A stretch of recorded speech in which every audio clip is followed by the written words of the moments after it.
ओम नमः शिवाय। मैं साधना हार्दिक स्वागत करती हूँ आप सभी का हमारे चैनल भक्ति विद साधना पर। आप सभी का दिन शुभ और मंगलमय हो। आज इस भौम प्रदोष व्रत कथा को सुनने वाले सभी भक्तों पर भगवान शिव की कृपा सदैव बनी रहे। आप सभी स्वस्थ और सुरक्षित रहें। जो प्रदोष व्रत मंगलवार के दिन पड़ता है उसे मंगल प्रदोष या भौम प्रदोष व्रत कहा जाता है। प्रदोष व्रत भगवान शिव को अति प्रिय है और प्रदोष व्रत रखने वाले सभी भक्तों पर भगवान शिव की विशेष कृपा बरसती है। इस दिन व्रत रखने से और भगवान शिव की पूजा करने से कुंडली में हर प्रकार का ग्रह दोष दूर हो जाता है। ऐसे लोग जिनकी कुंडली में मंगल दोष हो उन्हें भी इस व्रत को रखकर प्रदोष काल के समय भगवान शिव की पूजा करके व्रत कथा अवश्य ही पढ़नी या सुननी चाहिए। इस दिन भगवान शिव के साथ साथ हनुमान जी की पूजा भी जरूर करनी चाहिए। 5 अक्षरी मंत्र ओम नमः शिवाय और मंगल के बीज मंत्र ओम क्राम क्रीम क्रोम स भौमाय नमः का जाप करना चाहिए। भौम प्रदोष वाले दिन हनुमान जी के सामने 9 बत्ती वाला घी का दीपक जलाना चाहिए, जिससे भोलेनाथ के साथ साथ हनुमान जी की कृपा भी प्राप्त होती है।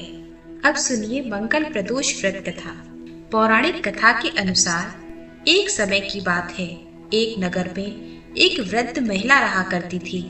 उसके साथ उसका बेटा भी रहता था। वह वृद्ध महिला भगवान शिव की बहुत बड़ी भक्त थी। भगवान शिव के साथ साथ वह हनुमान जी की पूजा भी किया करती थी और हर महीने प्रदोष व्रत भी रखा करती थी। मंगलवार को वो हनुमान जी की विशेष पूजा करती थी। एक दिन हनुमान जी ने अपने भक्त की परीक्षा लेनी चाहिए। तब हनुमान जी एक साधु का वेश धारण कर उस वृद्ध महिला के घर आ गए। वे देखना चाहते थे कि वृद्ध महिला की भक्ति सच्ची है या नहीं। तब उन्होंने दरवाजे के बाहर से ही वृद्ध महिला को आवाज लगाते हुए कहा, अरे बूढ़ी माई, कोई है हनुमान भक्त जो उनकी इच्छा पूर्ण कर सकता है? तब उनकी आवाज अंदर बैठी उस वृद्ध महिला ने सुनी तो वह जल्दी से बाहर आई। उसने देखा कि एक साधु महाराज उसके दरवाजे पर खड़े हुए हैं। उसने साधु महाराज को प्रणाम किया और उन्हें जलपान कराया। फिर उसने कहा, हे साधु महाराज, आप अपनी इच्छा बताइए। तब हनुमान जी, जो कि एक साधु के वेश में उस वृद्ध महिला के दरवाजे पर थे, उन्होंने कहा, मुझे बहुत जोर से भूख लगी है। मैं भोजन करना चाहता हूँ। बस तुमसे एक मदद चाहता हूँ। तुम थोड़ी सी जमीन लीप दो, मैं अपना भोजन खुद बना लूंगा। वृद्ध महिला ने कुछ सोचकर साधु महाराज से कहा, हे साधु महाराज, मुझे जमीन लीपने के अलावा कोई और काम कह दीजिए, मैं वह काम जरूर करूंगी। तब हनुमान जी, जो कि साधु के वेश में खड़े थे, उस महिला से अपनी बातों को पूरा करने के लिए सबसे पहले तो वचन लिया और कहा कि जो मैं कहूंगा उसे तुम हर हाल में करोगी। वृद्ध महिला ने कहा, ठीक है महाराज, मैं अपनी बातों का पूरा पालन करूंगी। तब हनुमान जी ने कहा, ठीक है, अपने बेटे को बुलाओ, उसकी पीठ पर आग जला दो। वृद्ध महिला ने साधु महाराज के मुंह से ऐसी बात सुनी तो उसका दिल बैठ गया। उसका एक ही तो पुत्र था। अगर वो अपने बेटे की पीठ पर ही आग जला देगी तो उसके बेटे का तो बचना ही असंभव होगा। लेकिन वृद्ध महिला अब कर भी क्या सकती थी? उसने साधु महाराज को वचन जो दे दिया था और अपने वचन का पालन करने के लिए उसने अपने बेटे को बाहर आवाज लगाई। बेटा अंदर खेल रहा था, अपना खेल छोड़कर बाहर आ गया। तब हनुमान जी ने उसे लेटने को कहा। जब बेटा लेट गया तब हनुमान जी ने वृद्ध महिला से कहा, अब अपने बेटे की पीठ पर आग जलाओ। वृद्ध महिला ने किसी तरह रोते बिलखते अपने मन को समझाते हुए अपने बेटे की पीठ पर आग जला दी और जैसे ही आग जलाई तब वह वृद्ध महिला अपने बेटे को इस हाल में देख न सकी और वो दौड़कर रोती हुई अपने घर में अंदर चली गई। अंदर घर में बैठी वृद्ध महिला जोर जोर से विलाप करने लगी और अपने पुत्र की सलामती के लिए भगवान शिव और बजरंग बली से प्रार्थना करने लगी। उधर थोड़ी देर में साधु महाराज ने फिर से वृद्ध महिला को आवाज लगाई। कहने लगे, अरे ओ बूढ़ी माई, अपने बेटे को बुलाओ, भोजन तैयार हो गया है। अपने बेटे से कह दो आकर भोजन कर ले।